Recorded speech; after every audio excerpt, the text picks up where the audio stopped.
مرحبا.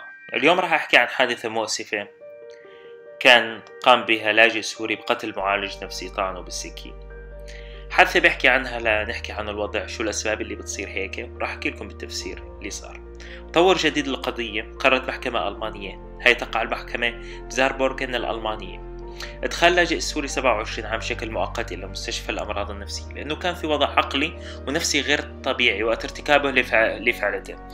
فلا يزال أنه السبب إقدام اللاجئ السوري على قتل المعالج النفسي الخاص به بالسكين غير واضح حتى الآن.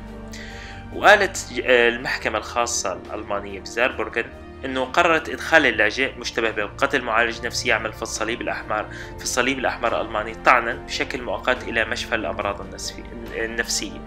حسب معلومات الشرطة قالت أنه اللاجئ السوري قام بمد يده لتحية المعالج النفسي، وكان بيده الأخرى كان مخبي السكين وطعنه للمعالج النفسي اللي عمره 30 سنة من الأمام ومن الخلف، وهي كانت حسب شهود عيان.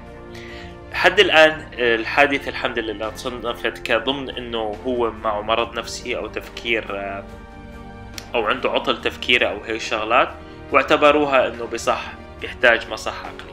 السؤال، ليش نحن هيك عم يصير فينا؟ ليش هالأحداث الهاي المخزية؟ مو معقول شخص مدلك ايد العون تسوي فيه هيك.